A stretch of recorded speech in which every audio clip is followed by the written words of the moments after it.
Hello students, हमारा जो chapter चल रहा है ह्यूमन डिजीज, उसके नेक्स्ट स्टेप की तरफ चलते हैं अपन, जिसका नाम है कुछ अन्य महत्वपूर्ण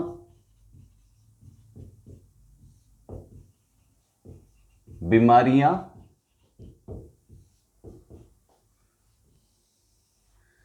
हमने प्रोटोजोल डिजीज पढ़ी, बैक्टीरियल डिजीज पढ़ी, वायरल डिजीज पढ़ी, फंगल डिजीज पढ़ी, वर्म डिजीज पढ़ी, लेकिन इनके अलावा कुछ अन्य महत्वपूर्ण बीमारियां भी है जिनके बारे में हम थोड़ा थोड़ा स्टडी कर लेते हैं। इसमें सबसे पहले ले रहे हैं अपन कैंसर। अच्छा, इससे पहले आप जैसे कल अपन ने लिखा था एक तो डीपीटी का टीका, इसको वहीं पे नोट कर लेना, उसी के नीचे लिख लेना, यानी इसकी जो खोज करता है, यानी इसकी जो निर्माण करता है, इसको बनाने वाले जो हैं, उन वैज्ञानिकों का नाम लिख लो। केंड्रिक,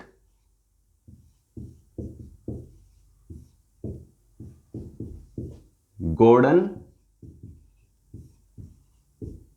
व एल्ड्रिंग्स।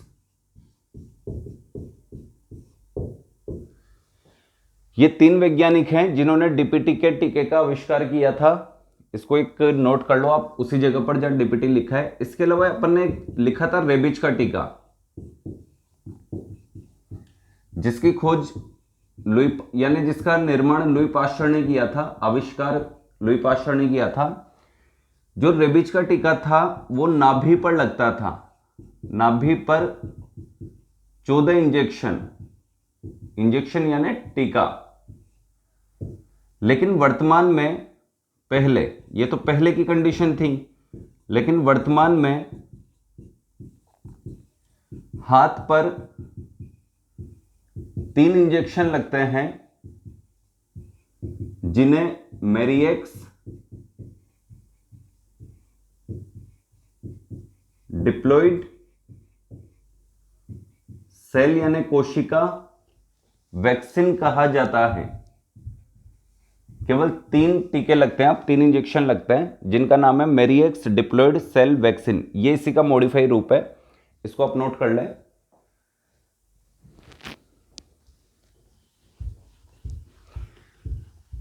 एक बार फिर से हम आते हैं अन्य महत्वपूर्ण बीमारियों की तरफ। इसमें सबसे पहले ले रहे हैं अपन कैंसर। कैंसर वर्तमान की एक बहुत बड़ी समस्या बनती जा रही है आम पीढ़ी के लिए। इसमें अपन देख लेते हैं, सबसे पहला टॉपिक डालते हैं कैंसर, और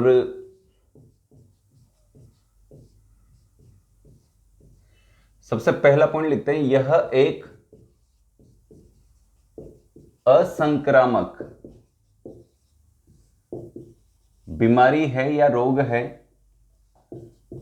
इसका मतलब क्या हुआ? Non communicable. एक रोगी व्यक्ति से एक स्वस्थ व्यक्ति में कैंसर किसी भी माध्यम से नहीं फैलेगा।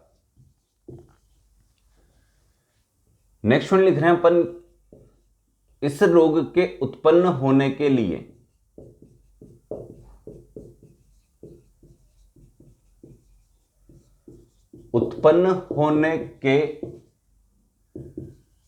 निम्न कारण हो सकते हैं,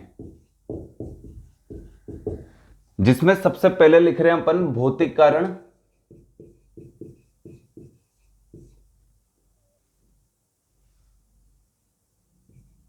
भौतिक कारण क्या हो सकता है? पराबैंगनी किरणें, विकिरण, ये इसका फिजिकल फैक्टर हो सकता है। इसके अलावा रासायनिक कारण,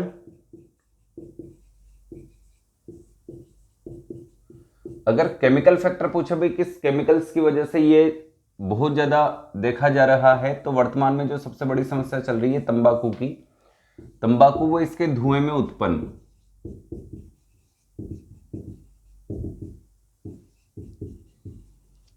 उत्पन्न रसायन,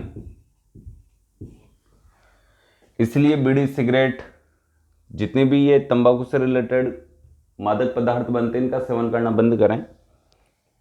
नेक्स्ट है अपने पास जैविक कारक या जैविक कारक लिख सकते हो। कारण भी लिख सकते हो,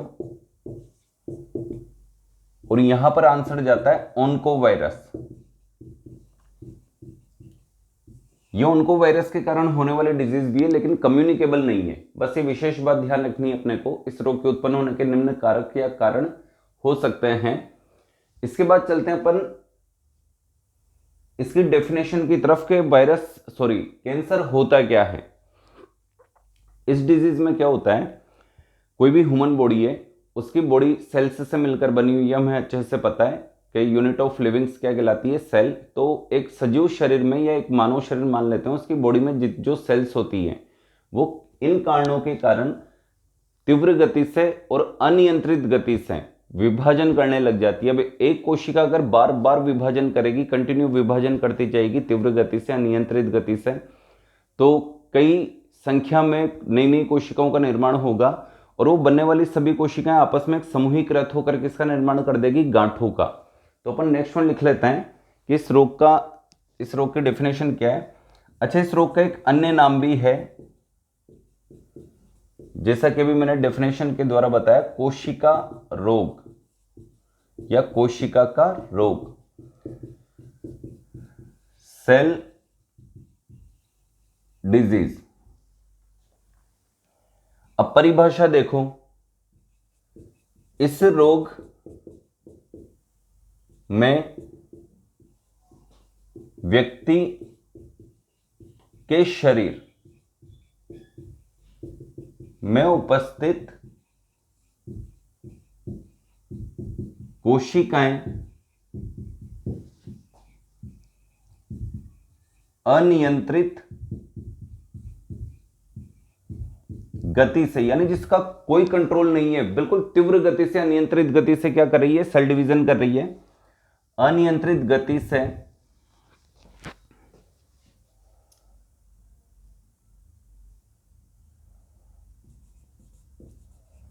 तीव्र विभाजन करके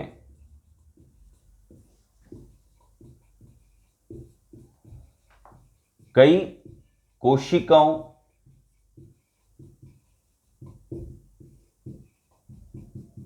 का निर्माण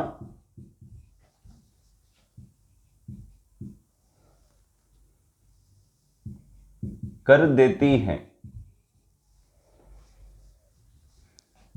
यह निर्मित कोशिकाएं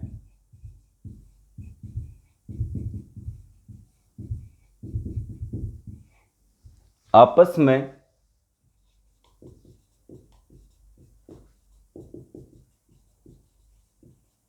समूहीकृत होकर, समूहीकृत का मतलब होता है ग्रुप, समूहीकृत होकर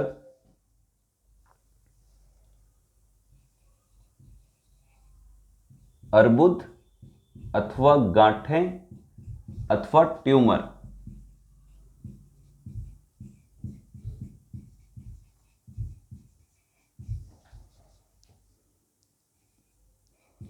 का निर्माण करती हैं।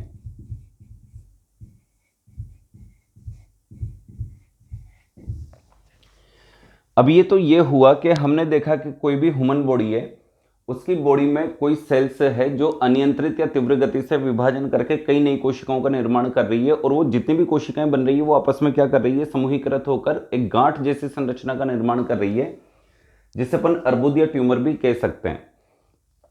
अब ये जो ट्यूमर बना है, इसकी दो कंडीशन होती है। ह्यूमन बॉडी में दो प्रकार के ट्यूमर्स बनते हैं। एक तो वो ट्यूमर जो पर्टिकुलर किसी स्थान पे हुआ और उसी स्थान पर रहेगा, वो किसी अन्य बॉडी पार्ट्स पर नहीं फैलेगा, तो इस प्रकार की जो गांठ बनती है, ट्यूमर बनता है, वो कैंसर नहीं कहलाता है। इसे कहते हैं बिनाइन ट्यूमर। और एक ऐसा ट्यूमर बनता है जो बॉडी के किसी पार्ट में बना, यहां बना मान लेते हैं, तो ये कंटिन्यू बॉडी के किसी भी अन्य हिस्से में प्रवाहित या अपने आप को ट्रांसफर कर सकता है, उसे मैलिग्नेंट ट्यूमर कहते हैं, वो वास्तविक कैंसर कहलाता है। तो अपन कैंसर के गांठ के प्रकार पढ़ लेते हैं। भाई जो गांठ बनती है कितने प्रकार की बनती है।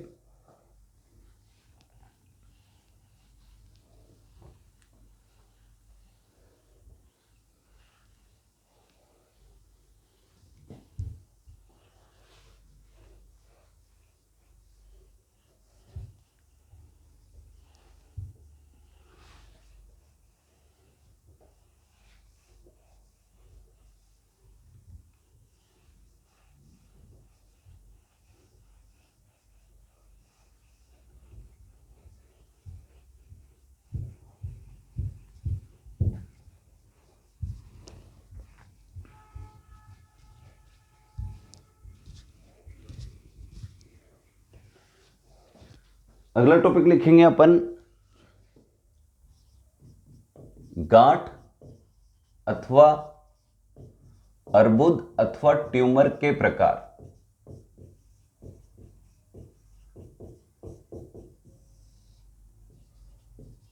इसमें सबसे पहली लाइन लिखेंगे मानव शरीर में बनने वाली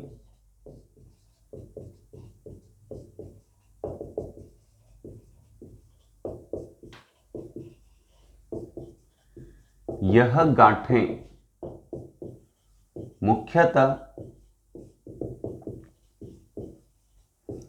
निम्न दो प्रकार की होती हैं।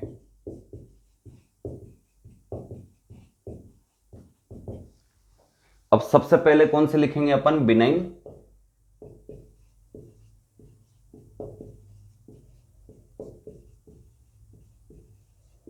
Benign tumour. अच्छा, क्या होता है ये ट्यूमर? बॉडी के जिस पार्ट्स में या जिस पर्टिकुलर स्थान पर बनेगा, ये जिस स्थान पर बनेगा ये वहीं तक सीमित रहेगा, ये किसी अन्य पार्ट्स, बॉडी पार्ट्स में नहीं फैलेगा। तो अपन इसको डिफाइन कर लेते हैं। यह ट्यूमर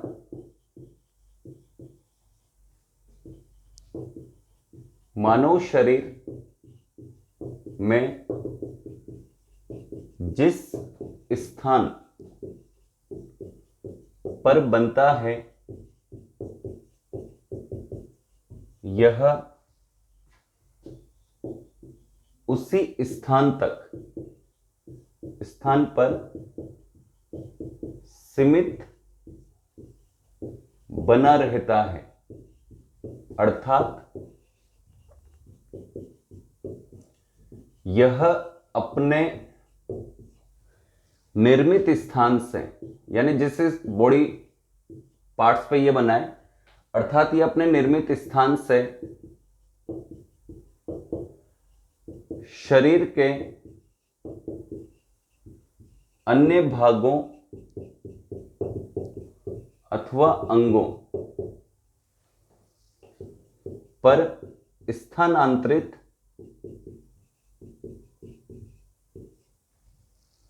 नहीं होता है।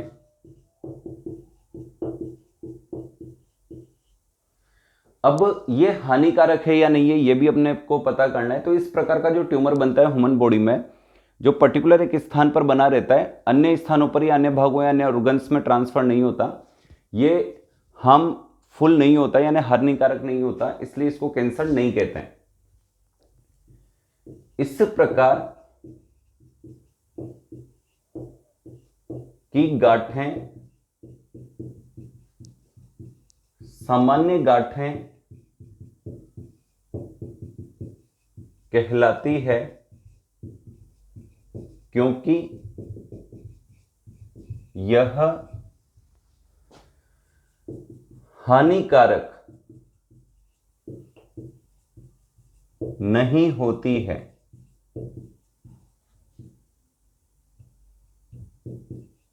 अतः इन्हें कैंसर नहीं कहा जाता है।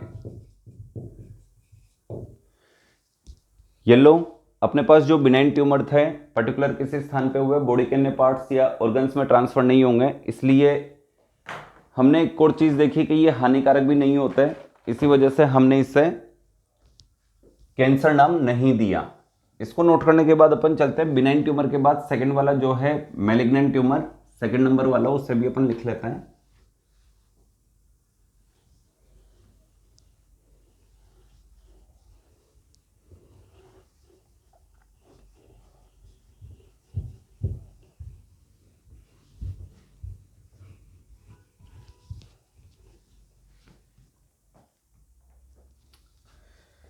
सेकंड नंबर वाला है अपने पास मैलिग्नेंट ट्यूमर।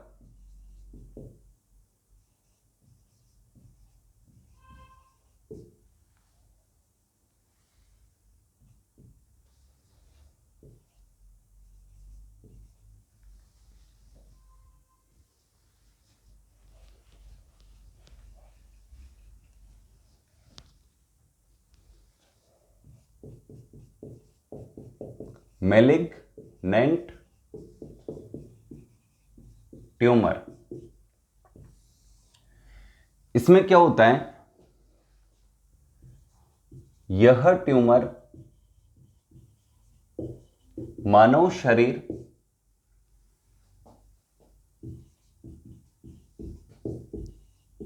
के जिस भाग अथवा अंग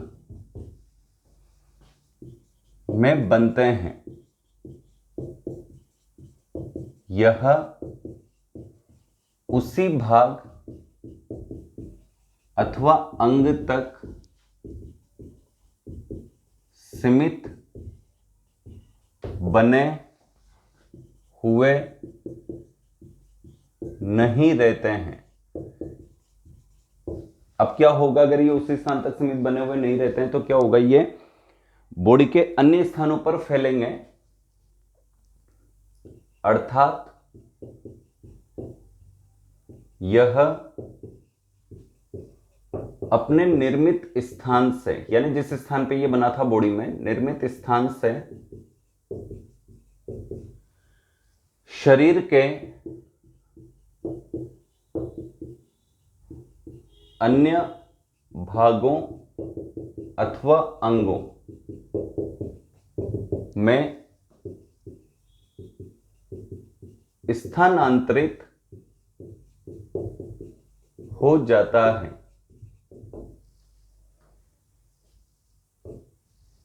सेकेंड पॉइंट अपन लिखेंगे, यह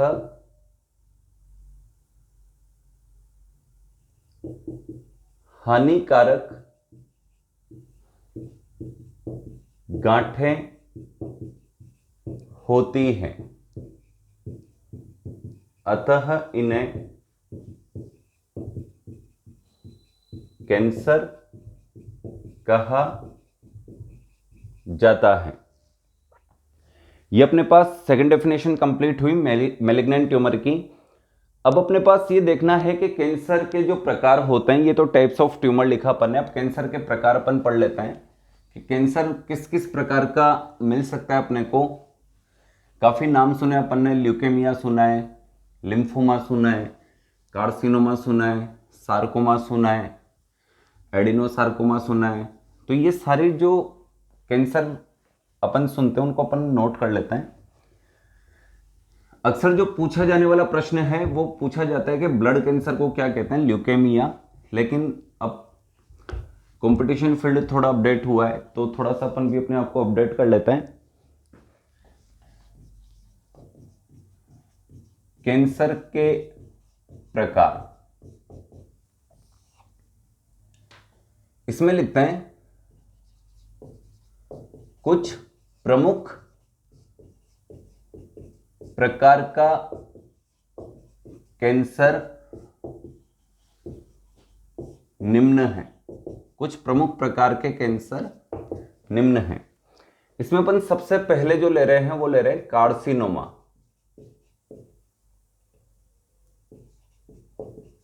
कार्सिनोमा प्रकार का कैंसर, इसके एग्जाम्पल लिखेंगे अपन। केवल आपको सीधा याद करना है कि ये एक एग्जाम्पल दे दिया जाएगा, जैसे मान लो दे दिया ब्लड कैंसर किस प्रकार का कैंसर है, तो अपने को कार्सिनोमा टिक नहीं करना, अपने को क्या टिक करना है, ल्यूकेमिया। वैसे कार्सिनोमा में किस किस प्रकार के कैंसर आते हैं तो अपन देख लेते हैं। सबसे पहले हेड कैंसर, सिर का कैंसर, गला कैंसर,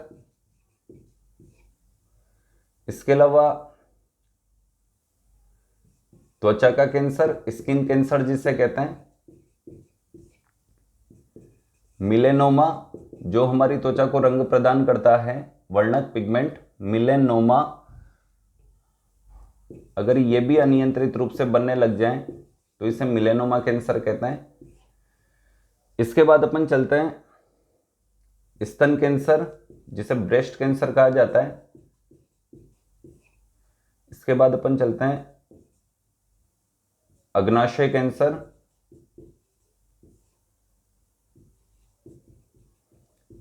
अग्नाशय को अपन कहते हैं पेनक्रियाज ग्लैंड, पेनक्रियाज कैंसर। इसके बाद एक कोड लेते हैं अपन स्टोमक कैंसर, आमाशय कैंसर। लंग्स कैंसर इसी का उदाहरण है, कई बार पूछा जाने वाला प्रश्न है ये, फेफड़े का कैंसर यानी लंग्स कैंसर। जो अक्सर ये तंबाकू का सेवन करने वालों को हो जाता है, मुख का कैंसर और फेफड़े का कैंसर। इसके बाद अपन चलते हैं इसी के एग्जाम्पल के रूप में, सिर, गला, त्वचा, स्तन कैंसर ये लिख लिया अपन ने, फेफड़े का कैंसर, अग्नाशय, आमाशय हो ही गया। इसके बाद चलते हैं एक महिलाओं में अधिकतर होने वाला जो कैंसर है, गर्भाशय या यूट्रस कैंसर। एक पुरुषों में होता है प्रोस्टेट ग्रंथि का कैंसर। एक अगर आपसे पूछ लिया जाए यकृत यानी लीवर का जो कैंसर होता है वो किस प्रकार का होता है, तब भी अपने को आंसर देना है कार्सिनोमा। और लास्ट अपन लिखते हैं वृक्क यानी किडनी का जो कैंसर होता है वो भी किस प्रकार का कैंसर है, तो अपने को फाइनल आंसर देना है carcinoma. Liver cancer, kidney cancer. इसी के साथ अपने ये कार्सिनोमा के उदाहरण कंप्लीट हुए। इसके बाद अपन सेकंड टॉपिक की तरफ चलते हैं, सार्कोमा। सार्कोमा एक कैंसर का टाइप है जो सेकंड नंबर पे पढ़ेंगे अपन।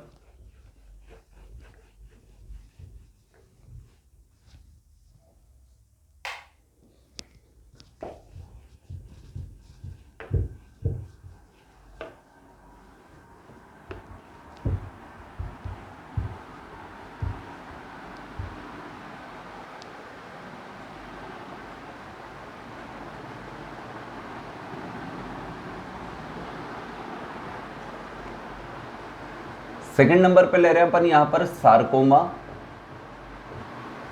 और इसके अंतर्गत आने वाले जो कैंसर होते हैं उनके एग्जाम्पल हैं जैसे अस्थि का कैंसर, जिसे अपन बोन कैंसर कहते हैं। इसके बाद नेक्स्ट एग्जाम्पल है अपने पास उपास्थि कैंसर, जिसे अपन कार्टिलेज कैंसर कहते हैं।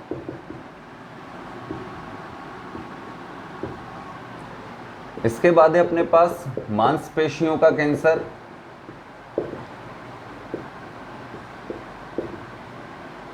जिसे अपन मस्कुलर कैंसर कहते हैं।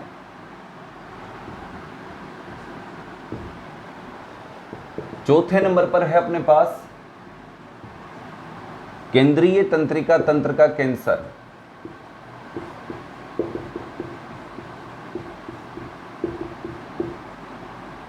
जिसे सेंट्रल नर्वस सिस्टम,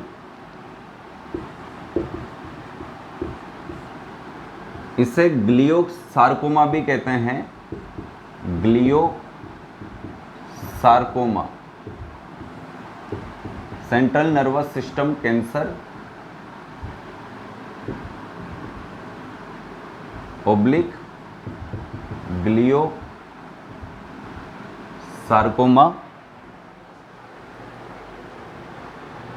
ये आपके 4 एग्जाम्पल हुए इसके। इसके बाद चलते अपन नेक्स्ट तीसरे नंबर की तरफ, जिसका नाम है लिम्फोमा। जैसे अपन ने सबसे पहले कार्सिनोमा पढ़ा, उसके बाद अपन ने सीधा सार्कोमा पढ़ा, उसके बाद अपन लिख रहे हैं लिम्फोमा।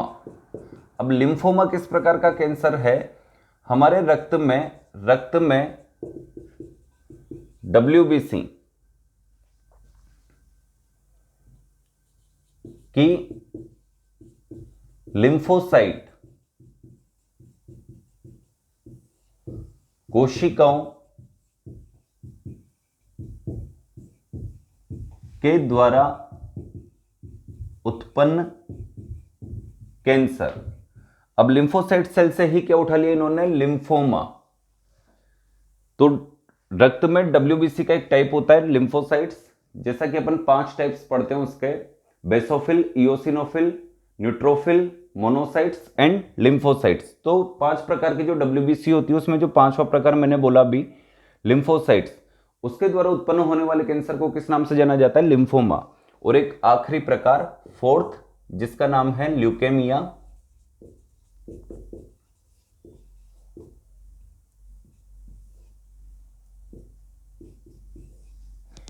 इसे कहते हैं रक्त कैंसर, ब्लड कैंसर।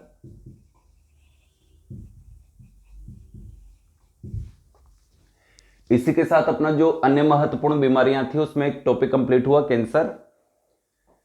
इसे आप अच्छे से नोट करें। इसके बाद मिलते हैं हम अगली क्लास में। एक डिजीज हमने पढ़ी थी हीमोफीलिया, कलर ब्लाइंडनेस, जो जेनेटिकल डिजीज थी। हम मिलते हैं नेक्स्ट क्लास में डिजीज के साथ।